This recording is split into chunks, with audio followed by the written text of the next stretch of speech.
শুভ সকাল বন্ধুরা, সবাই কেমন আছো? নিশ্চয়ই খুব খুব ভালো আছো। আমিও ভালো আছি।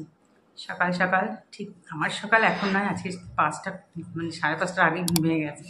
উঠেই গেছি, উঠি টুকটাক যা করা তোমরা তো জানোই। টগর ফুল এখন বেশ আজকে ভালো ফুটেছে, উপরেরগুলো এখনও রয়েছে। আমি যতটা হাত পাত পেয়েছি ততটাই পেরেছি।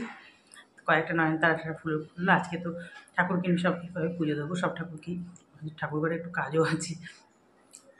তারপরে তো রান্নাবান্না যেটুকুনি করলাম তোমাদের দাদাভাই। এখন না জানো তো সবচেয়ে কষ্ট হচ্ছে সকালের দেখছি রান্না করাটা, মানে আমার এরকম না কোনোদিনও এত কষ্ট হয়নি।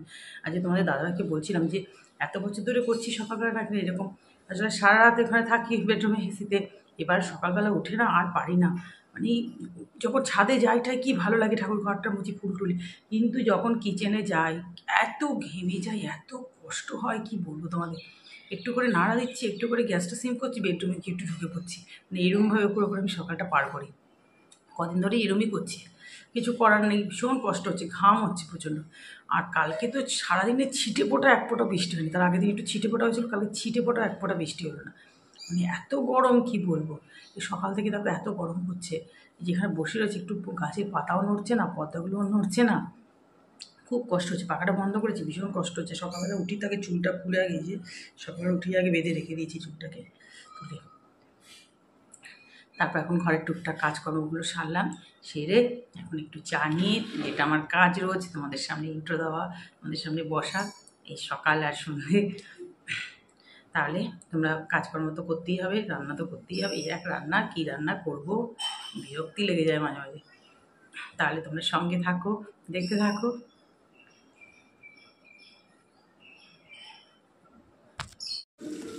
এই দেখো রান্না বসিয়ে দিলাম, রুই মাছটা ভেজে নিয়েছি, আর এই যে বাটা মাছ ভাজছি।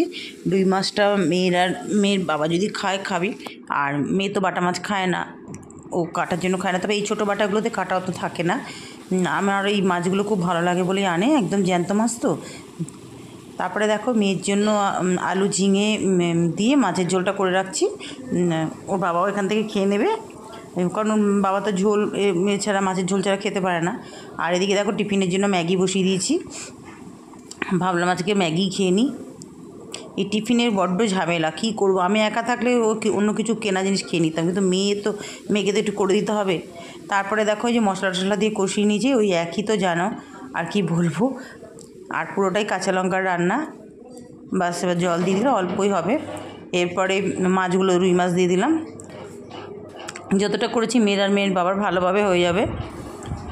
আর আমারটা একটু অন্যরকম করবো। এই দেখো ম্যাগিটা আজকে কী দিয়েছি বলো তো, আলু পেঁয়াজ আর মটরশুঁটি দিয়ে করলাম। ডিম দিতে পারি না, কারণ আমি পুজো দেবো তো, ওই জন্য আর ডিমটা খেয়ে পুজো দিতে ইচ্ছা করে না। দেখো এদিকে মাছের ওইটা বসিয়ে, মানে তাড়াতাড়ি তাহলে আমার হয়ে যাবে, একটা রান্না বসিয়ে দিলাম ওই জন্য। আর মানে ঘড়ি দেখে দেখেই করছি কাজটা, কারণ 10টা বাজিনি এখনও। দেখো ম্যাগি হয়ে গেল। ম্যাগি তো ঠান্ডা ভালো লাগে না, গরম গরম মেখে দিয়ে দিলাম, আমিও খেয়ে নেবো। আমারটাও রয়েছে ওখানে ঢাকা দেওয়া রয়েছে, আমি বাটিতে রেখেছি। যে সস টস দিয়ে দিলাম, মটরশুঁটি পেঁয়াজ আলু ঠালু দিয়ে করেছি, খেতে কিন্তু বেশ ভালোই লাগে। আর মশলাটা একটু বেশিই দিয়েছি, যেহেতু আমি খাবো ওই জন্য। তারপরে দেখো খাওয়া দাওয়া তো হয়ে গেল, আমিও খেয়ে নিয়েছিলাম। এবার এই ফাঁকে মাছের ঝোলটাও কিন্তু হয়ে গেল। আমি এইভাবে করলে না সুবিধা হয়, জানো তো, তাড়াতাড়ি কাজ হয়ে যায়। একটা রান্না বসিয়ে দিই, টিফিনটা ওই জন্য দুটো একসাথে চালাচ্ছিলাম। তারপরে দেখো মাছের ঝোলটা ঢেলে রেখে আবার কড়া ধুয়ে বসিয়ে দিলাম, এটা আমার জন্য করব। কড়াতে কালো জিরে ফোড়ন দিয়ে পেঁয়াজটা দিয়ে দিলাম। এটা আজকে না পেঁয়াজ দিয়ে বাটা মাছের ঝালটা করব, না সর্ষে দিয়ে করব না, কারণ এটা তো বেশ ভালো লাগে। পেঁয়াজগুলো খুব ভাজবো না, তো বেশ খাওয়ার সময় একটু দাঁতে কচকচ করে বেশ ভালো লাগে খেতে। কিন্তু এটা পেঁয়াজগুলো দেখো মোটামুটি একটু ভেজে নিলাম। তারপরে দেখো এই যে মশলা করে রেখেছিলাম, একটু জিরে, নুন, হলুদ, তারপরে কাঁচা লঙ্কা তো ঝালের জন্য দেবই, টমেটো, এসবই মশলা। আদাটা দিইনি, না দিলেও হয়, না দিলেও আমি দিইনি। আদা বাটা দিয়ে এটা ভালো করে কষিয়ে নিয়েছি। দেখো একটু আবার টমেটো কেচাপ দিয়ে দিলাম, বেশ ভালো হবে খেতে। তারপরে দেখো এই করে অল্প করে জল দিয়ে দিলাম, এবার মাছটা দিয়ে দেবো। এটা কিন্তু খেতে না ভীষণ ভালো হয়েছিল, আর ভালো লাগে। আমি এর আগেও করেছিলাম অনেকবার, রুই মাছ দিয়েও করা যায় এরকম। পেঁয়াজটা বেশি ভাজতে হবে, মানে ভাজলে হবে না, এটা একটু অল্প ভাজতে হবে পেঁয়াজটা। তারপরেই দেখো এই যে একটু ম্যাঙ্গো আইসক্রিম মেয়ে খেতে চেয়েছি, একটু বানিয়ে নিলাম, ঘরোয়া জিনিস দিয়েই বানিয়ে নিলাম একদম। দুধ, আম, একটু বিস্কুটের গুঁড়ো, এই সমস্ত দিয়ে। কিশমিশ মেয়ে খাবে না, ওই জন্য ব্লু কালার বাটিটা ও আর এটা খেতে কিন্তু বেশ ভালো হয়, মানে অনেকটা দুধ টুধ দিয়ে মিক্সিতে করে নিলাম। এবারে একদম ডিপ ফ্রিজে ঢুকিয়ে দিচ্ছি, বাস রাতে বার করা হবে। তারপরে দেখো মাছটা আমার হয়ে গেছে, একটু ধনেপাতা দিয়ে দিলাম। আর মানে আমার খেয়াল নেই যে আমাকে একটা তরকারি করতে হবে, ভাত রান্না হয়নি এখনও। আসলে ভাতের ডেস্কিটা তো পাশেই থাকে, সকালে একবার ভাত হয়ে যায়, আমি গ্যাসের ওই বড় ওইটাও সরিয়ে দিয়েছি জানো, আবার মুছে টুছে আমাকে খাটনি করতে হলো। তারপরে দেখো মাছটাই যে ফাইনাল লুক দেখে নাও কীরকম হয়েছে, দেখেছো পেঁয়াজগুলো একটু মানে গোটা গোটা টাইপের এইভাবে রয়েছে। তারপরে আবার গ্যাসটা দেখো পুরো মোছা গ্যাস, কি মানে বলবো আর। ওই তাড়াহুড়ো করতে করতে যা হয়, এদিকে ভাত বসাতে হলো, আবার একটা তরকারি তো করতেই হবে। তারপরে ভাবলাম তাহলে আলু কুমড়ো তরকারি করি, কারণ ছোলাটা ভেজানো ছিল। এই মেয়ে খাবে বলে একটু আলু চটপটি ছোলা ভিজিয়ে রেখেছেন, তাহলে ছোলাও দিয়ে দিই এর মধ্যে। ওই কড়াতে তেজপাতা সাদা জিরে ফোড়ন দিয়ে আলু কুমড়ো দিয়ে দিলাম আর ছোলা দিয়ে দিলাম। এই তরকারিটা খেতে না বেশ ভালো লাগে জানো তো, রুটির সাথেও ভালো লাগে, ভাতের সাথেও ভালো লাগে। আর কুমড়োটা যদি ভালো হয় তবে তরকারিটা কিন্তু ভালো হবে। কুমড়োটা খুব ভালো ছিল। গুঁড়ো মশলাই দিয়ে দিলাম, জিরে বাটা, জিরে, নুন, হলুদ, একটু রেড চিলি আর একটু চিনির দানাটা দিতেই হবে তরকারিতে, বা আর কাঁচা লঙ্কা ঝালের জন্য। বাস দিয়ে এবার অল্প করে জল দিয়ে দিলাম, এবার এটা ফুটতে থাকবে, আলুটা যত পর্যন্ত সেদ্ধ হয়। মাঝে মাঝে এরকম আমার ডবল গ্যাস মোচা হয়ে যাচ্ছে না, একদম মনে থাকছে না। দেখো এই যে তরকারিটা মাঝে মাঝে একটু নাড়াচাড়া করে দিয়েছি, বাস হয়ে গেল আমার কুমড়ো আলু ছোলার তরকারি।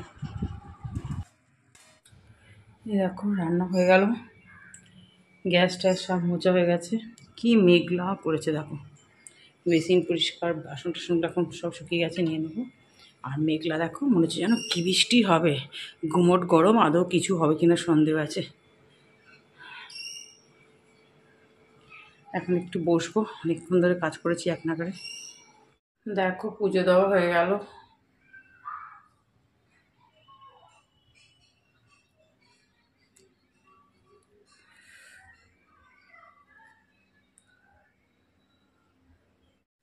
এই দেখো পুজোতে, আজকে তো পুজোতে গিয়ে অনেক মানে কালকে ঠাকুরের বাসন, তারপরে এক্সট্রা আরও বাসন সব মাজতে হলো। তোমার ঠাকুরের কতগুলো কাপড় ঠাকুর সব ধুতে হলো, অনেক খাটনি হয়েছে আজকে। নেমে তারপর একটু 5 মিনিটও বসিনি জানো, খেয়ে নিই, খেয়ে তারপর শুতে চলে যাবো। ঘুম তো আর হবে না, ওই শুয়ে থাকবো, এটাই রেস্ট। এই দেখো এই যে কুমড়ো আলুর ছোলার এই তরকারিটা খেতে খুব ভালোবাসে আমাদের ঘরে, তাই এটাই বানাই মাঝে মাঝেই। চাটনি যেটুকুনি ছিল নিয়ে নিচ্ছি, পাঁপড় আছে এখানে বক্সে, আর বাটা মাছের ঝাল করেছি আজকে পেঁয়াজ দিয়ে, এটা আমার জন্য। মেয়ে বলছে একটু গ্রেভি খাবে, ওখানে 4টে মাছ আছে, এখন 2টো খাবো আর রাতে। আর ওই যে মেয়ে আর মেয়ের বাবার জন্য ঝিঙে আলু দিয়ে মাছের ঝোল। এখন খেতে বসে যাই। গুড ইভিনিং ফ্রেন্ডস, ঠিক সময় তোমাদের সামনে দেখো চলে আসি আমি। আজকে অনেক তাড়াতাড়ি এসে বাইরের আলো দেখে বুঝতে পারছো, ডট 6:30 বাজে আজকে দুপুরে একটু শুয়েছিলাম। মেয়েকে বলে যে একদম মোবাইল তুই যদি করলে একদম সাউন্ডটা কমিয়ে দিবি, আমার শরীর ভালো লাগছে না। ভালো আজকে আমি মোবাইল মানে একটুখানি 2 মিনিট 3 মিনিট মানে দেখলাম শুধু বসে, মানে কোনোদিন এরকম হয় না। 2-3 মিনিট দেখে বন্ধ করে, মানে এত শরীরটাই খারাপ হয়ে গেছে হঠাৎ করে, শুয়ে পড়েছে। আর এত অত্যাধিক গরমটা পড়েছে, তো আমি গরমটা না যেন নিতে পারছি না, এত গরম পড়ে গেছে। তারপরে আর আজকে ছাদে যে ঠাকুরের বাসন টাসনগুলো মেয়েছে, প্রচণ্ড রোদ লেগে গেছে তখন। আর ওই যেখানে ঠাকুরের বাসন মাজে সারা ছাদটাই রোদ, কোনো জায়গায় বাদ নেই। আর ওই বাসন মাজা ট্যাঙ্কটার ওখানে যেন বেশি রোদ, কিছু করার নেই ছিলাম। তবে এসে কোনোরকম একটু খেয়ে দিয়ে গিয়ে আমি পুরো একদম শুয়ে পড়েছি, আর পাচ্ছি না। একটু ঘুমিয়েও গেছিলাম, তো 4:30 নাগাদ। ওই তো আমার তো ঘুম ওই 1 ঘন্টাও না, ভেঙে গেছে। তারপর আবার শুয়ে আছি, একটু মোবাইল দেখিনি, কিন্তু চুপচাপ শুয়ে আছি। মানে কতটা শরীর খারাপ থাকলে তাহলে এরকম পর্যায়ে হয় যে মোবাইল দেখছি না। তারপরে উঠে আবার একটু জল ঢালগুলো সব টাইমে জল এসে সেগুলো একটু ভরে টরে রাখলাম। বাথরুমে গা ধরবো, গা ঠা ধুয়ে ফ্রেশ হয়ে সন্ধে টন্ধে দিয়ে আর দুধ চা বানায়নি জানো তো, যেহেতু শরীরটা ভালো লাগে না বলে লিকার চা বানালাম একটু। মেয়েকে ওর ঘুম দিয়ে উঠে জল দিলাম, ওর জন্য একটু ছোলা সেদ্ধ বসিয়েছি। ওই টিফিনে একটু চানা মতো করে দেবো, আলু সেদ্ধ করে রেখে দিয়েছি। এই হচ্ছে টিফিনের মানে কী দেবো কী করবো। ওকে বললাম এখন গানটা নিয়ে একটু বস, কালকে একটু করেছিল তো আজকে একটু নিয়ে বস, তো হাতই দিস না এখন। আসলে যখন গানের স্কুল যেত তখন একটা চর্চা ছিল, যে দেওয়া হয়েছে মাধ্যমিকের সময় ছাড়িয়ে দেওয়া হয়েছে, আর বাস। তারপর তো করোনা পড়ে গেল না, করোনার সময়ই অ্যাকচুয়াল সব কিছু ছাড়া হয়েছে। তারপর আর পড়ার চাপে আর মানে আমি আর ভর্তি করলাম না। চাটা খাবো, চাটা খেয়ে মেয়ে এখন মেয়ের ঘরে যাবো, একটু কী গান করে না করে না, উঠোনে বসলে কিছু করবে না। তারপরে ছাদে যাবো। দেখেছো কিরম ঘামছি। চলো তাহলে। দেখো মেয়ের কাছে অনেকক্ষণ বসেছিলাম, মেয়ে একটু রেয়াজ করছিল, অনেক দিন বাদে তো এখন হারমোনিয়াম নিয়ে বসছে, মানে একটু টাইম লাগছে, যা হোক করছে, করুক, এখন একটু ফাঁকা টাইম আছে বলে আমি বললাম একটু বসেছিলাম বলে একটু দেরি হয়ে গেল, এখন অন্ধকার হয়ে গেছে, 7:15-20 মতো বাজে। ভাবলাম যাকে একটু হেঁটে আসি, 10 মিনিট হলো, একটু হেঁটে আসলে মাইন্ডটা বেশ ভালো লাগে জানো তো, ছাদে ঘুরলে। ওই জন্য একটু হেঁটে ঘুরছিলাম আর তোমাদের সঙ্গে ক্যামেরাবন্দি করছিলাম। বন্ধুরা এই দেখো রাতের খাওয়া দাওয়া সব কমপ্লিট করে বেডরুমে চলে আসলাম। এবার মেয়ে তখন থেকে খালি যে ম্যাঙ্গো আইসক্রিম বানিয়েছি না, যে নিয়ে আসবো নিয়ে আসবো, আমি যে ওর বাবাও খাবে না, ওর বাবারও ঠান্ডা লেগে গেছে, এই ঠান্ডা জল খেয়ে খেয়ে, আর আমারও শরীরটা যে পুরোটা ভালো লাগছে না, যে না এখন আর খাবো না, শুয়ে পড়বো। বলছে ও তুমি পাপা খাবে না বলে খাবে না, না না আমার ভালো লাগছে না আজকে এমনিতেই, তোর জন্যই বানিয়েছি তুই খা। ওই যে নিয়ে চলে এসছে দেখা,